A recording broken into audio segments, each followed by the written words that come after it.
성도 여러분들 안녕하십니까? 하루의 삶을 시작하기 전에 말씀을 묵상하면서 성령의 지혜를 구하는 일은 무엇보다도 가치 있는 일입니다. 그리스도인의 참 경건을 실현하기 위해서 오늘 이 자리에 함께 하신 우리 성도님들을 환영합니다. 오늘도 말씀을 묵상하면서 성령의 음성을 듣는 유쾌한 경험을 하게 되시기를 간절히 바랍니다. 기도하시겠습니다. 하늘에 계신 아버지 하나님, 오늘도 생명 주시고 구원의 축복 가운데 살게 하시니 감사드립니다. 마지막 날을 살아가는 하나님의 백성으로서 주님이 주신 기별에 유의하며 그 뜻을 밝히 깨닫고 실현해 나갈 수 있는 저희 모두가 될 수 있도록 주님께서 이끌어 주시옵기를 예수님의 이름으로 간절히 기도드립니다. 아멘. 오늘의 제목은 광야의 여자입니다.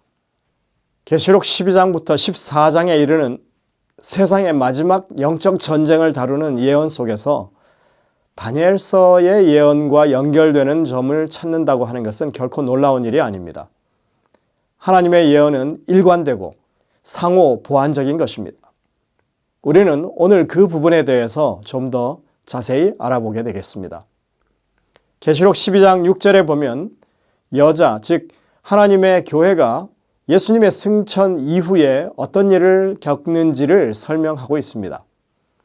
그 여자가 광야로 도망하며 거기서 1260일 동안 그를 양육하기 위하여 하나님께서 예비하신 곳이 있더라. 이 내용과 동일한 내용이 계시록 12장 14절부터 16절에도 다시 나옵니다. 13절에 보시면 용이 내어 쫓긴 후에 여자를 박해했다고 하고 있는데 그것을 이렇게 설명합니다. 그 여자가 큰 독수리 날개를 받아 광야 자기 곳으로 날아가 거기서 그 뱀의 낯을 피하여 한 떼와 두 떼와 반 떼를 양육받으매 여자의 뒤에서 뱀이 그 입으로 물을 강같이 토하여 여자를 물에 떠내려 가게 하려 하되 땅이 여자를 도와 그 입을 벌려 용의 입에서 토한 강물을 삼켰다. 이렇게 말씀합니다. 계시록 12장에서 이 여인의 핍박과 관련해서 이렇게 동일한 기간이 두 번 반복되고 있는 것은 왜 그럴까요? 이것은 그 내용을 강조하기 위한 것입니다. 우리가 성경을 읽다 보면 이런 형태의 반복을 자주 발견하게 됩니다. 근래에 이런 문학적인 특성에 대해서 연구들을 많이 하고 있는데 이런 연구들을 통해서 우리는 성경이 왜 이런 형식으로 기록했는지를 이해할 수가 있습니다. 계시록 12장의 내용이 시간 순으로 기록되지 않은 부분이 있다고 했었는데 그것도 다 이런 강조를 위해서 그렇게 한 것입니다. 이 재림교의 유명한 윌리엄 쉐이 박사는 이 부분을 이렇게 분석을 했습니다. 이 구성을 보면 같은 내용들이 앞뒤로 거꾸로 반복해서 배열되고 있는 것을 볼 수 있습니다. 성경을 기록할 때 내용을 분명하게 하고 그 내용의 특정 부분을 강조하려는 목적으로 이렇게 글을 구성하는 일이 아주 흔했다고 합니다. 계시록 12장은 대쟁투를 사탄과 예수 그리스도의 대립으로 설명하고 있는데 이 땅에 여인의 후손으로 오시는 예수님의 모습으로부터 그 이야기를 시작합니다. 하지만 그 싸움은 이미 하늘에서 시작되었던 것이고 이제 그 싸움은 마지막 때에 여인의 남은 자손들과 사탄의 대립으로 이어질 것이라고 하는 얘기입니다. 이 싸움은 언제나 예수 그리스도의 승리였지만 그 승리가 가장 빛나는 사건은 십자가 사건이었음을 강조하고 있습니다. 이런 강조를 위해서 사탄의 반역과 패배를 설명하는 부분의 한가운데인 10절과 11절에 예수님의 십자가에서의 승리를 배치하고 있는 것을 볼 수 있습니다. 이것은 십자가의 승리가 대쟁투라고 하는 전체 구도에서 가장 핵심적인 사건이었다고 하는 것을 자연스럽게 이 구조를 통해서 부각시켜주고 있습니다. 우리는 이 싸움의 디테일한 모습 가운데서 여인이 사탄에게 괴롭힘을 당하는 이야기와 그 기간도 반복되고 있음을 봅니다. 다름 아닌 한 떼와 두 떼와 반 떼 또는 42달 또는 1260일로 그 기간이 묘사되고 있는 것입니다. 이건 모두가 같은 기간을 말합니다. 이것은 이미 다니엘서 7장 25절에서 성도들을 괴롭히는 작은 뿔이 왕성하게 활동하는 시기를 가리키는 그런 내용이었습니다. 그런데 계시록에서 그 동일한 기간을 계속 반복해서 언급하고 있다고 하는 것입니다. 이것은 예언적 상징으로 하나님의 성도들이 박해를 겪었던 시간을 가리킵니다. 1260일은 연일 원칙에 의해서 1일을 1년으로 환산하는 이 예언적인 해석 원칙을 말하죠.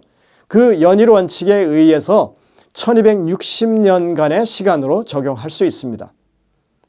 계시록 11장 2절에 기록된 이 기간에 대해서 앤드루스 주의 성경에 보면 이렇게 설명하고 있습니다. 그러므로 역사주의적 해석자들은 일반적으로 1260일의 예언적 기간을 AD 538년부터 AD 1798년 사이의 문자적인 1260년으로 이해한다. 이렇게 하고 있습니다. 이 기간 동안 이 부패한 교회는 부패한 정부와 함께 하나님의 신실한 백성들을 압제하고 박해하고 심지어 학살하는 그런 일까지 자행했습니다. 영감의 교훈을 보면 이렇게 설명합니다. 그리스도인들은 믿음과 절개를 버리고 법안교회의 의식과 예배를 받아들이든지 지하 감옥에 갇히거나 고문대와 화형과 참형 집행자의 칼에 생명을 빼앗기든지 그 어느 것 하나를 선택할 수밖에 없게 되었습니다. 그 후 수백 년간 그리스도 교회는 인가가 없는 궁벽한 곳에서 피난처를 찾았습니다. 선지자는 이 일에 대하여 여자가 광야로 도망하며 거기서 1260일 동안 저를 양육하기 위하여 하나님의 예비하신 곳이 있더라고 설명하고 있습니다. 각시대의 대쟁투 55쪽에 보면 이 화이트는 이것을 이렇게 설명하고 있습니다. 하나님을 믿는다는 그리스도인들에 의해서 자신들과 의견을 달리한다는 이유 때문에 동료 그리스도인들에 대해서 자행되었던 이런 맹렬하고 사악한 박해는 선과 악 사이에 벌어졌던 대쟁투의 연장선상에서 일어났던 일입니다. 중세의 암흑기를 벗어나려던 종교개혁 당시의 사람들은 하나님의 말씀에 충실할 것인지 아니면 사자와 성직자의 가르침을 받아들일지 하는 선택의 기로에 직면했었습니다. 그러나 왜곡된 교리로 이 땅의 신자들을 호도하려 했던 사탄의 시도는 결국 종교개혁으로 난관에 봉착했고 다시 한번 진리가 승리하는 상황이 되었습니다. 언제나 그래왔듯이 이런 과정 속에서 하나님께서는 강력한 반대 앞에서도 그분께 충성하는 백성들을 가지고 계셨습니다. 이것은 대쟁투의 마지막 국면에서도 마찬가지일 것입니다. 계시록 12장은 그 싸움이 여인의 남은 자손과 사탄의 싸움이 될 것을 지금 보여주고 있습니다. 여러분들 왜 이렇게 오랫동안 긴 기간 동안 어려움을 당했을까요? 처음에 계시를 받던 다니엘도 이런 의문을 가졌을 것이 뻔합니다. 그는 이 기별을 접하고 정말 충격을 받았습니다. 그런 내용을 다니엘은 그 기록으로 남겨두었습니다. 그 말이 이제 그친지라 나 다니엘은 중심에 번민하였으며 내 얼굴빛이 변하였으나 내가 이 일을 마음에 간직하였느니라. 다니엘 7장 28절에 그는 그 심정을 이렇게 밝힙니다. 다니엘이 이 계시를 본 것이 벨사살 원년이라고 기록하고 있습니다. 그들이 바벨론으로 끌려온 지 50년이 훌쩍 넘어선 그런 때였습니다. 하나님의 백성이 수십 년 포로 생활을 하는 것도 힘든데 1260년이나 하나님의 백성이 고통받게 될 것이라고 하는 그 기별은 다니엘을 정말 혼란스럽게 만들기에 충분했을 것입니다. 그러나 이러한 반응은 다니엘 8장에서 나오는 반응에 비하면 아무것도 아닙니다. 다니엘 8장에서 2300주야가 되어서야 성소가 정결하게 되겠다고 하는 또 다른 기별이 전해진 후에 그는 정말로 큰 충격을 받았습니다. 이번에는 그냥 마음이 번민한 정도가 아니라 그는 쓰러질 수밖에 없었습니다. 이미 말한 바 주야에 대한 환상은 확실하니 너는 그 환상을 간직하라. 이는 여러 날 후의 일임이니라 하더라. 이에 나 다니엘이 지쳐서 여러 날 앓다가 일어나서 왕의 일을 보았느니라. 내가 그 환상으로 말미암아 놀랐고 그 뜻을 깨닫는 사람도 없었느니라. 다니엘 8장 26절 27절이죠.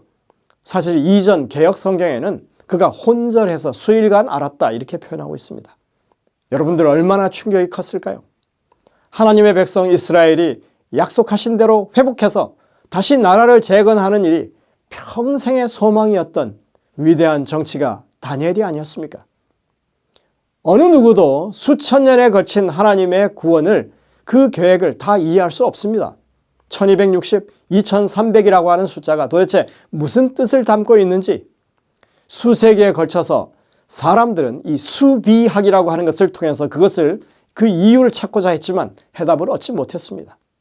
결국 기독교는 1260년 혹은 2300년이라고 하는 이 엄청난 예언적 기간을 버렸습니다. 그리고는 실제적으로 3년 남짓한 그런 기간으로 받아들이게 된 것입니다. 그러나 지금 우리는 1260년, 아니 2300년도 더 지난 시점에 서 있습니다. 하나님의 예언이 그 모든 기간을 다 지나서 흘러간 것입니다. 그리고 다니엘서나 계시록의 이 기별처럼 그 모든 기간 동안 하나님은 여전히 당신의 백성들을 지키시고 보호해 주셨음을 우리는 발견할 수 있습니다.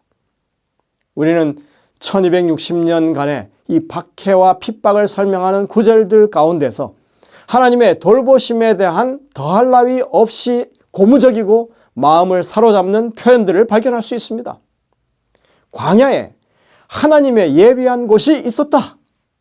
오히려 광야에서 여자가 양육을 받았다.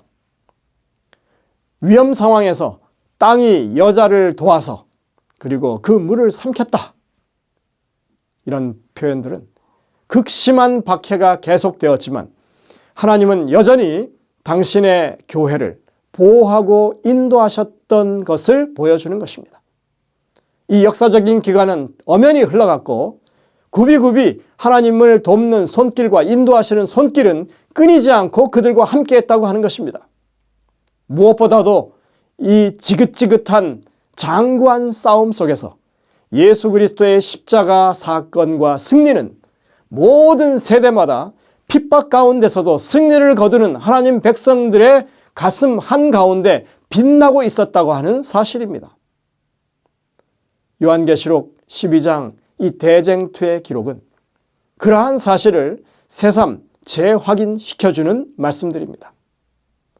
여러분들 오늘 이 시점에도 우리의 삶의 승리의 원천은 주님의 십자가이고 사탄의 패배는 분명한 사실이라고 하는 것을 오늘 다시 한번 마음 가운데 새기시고 주님을 굳건하게 의지하시는 이 하루가 되시기를 간절히 바랍니다.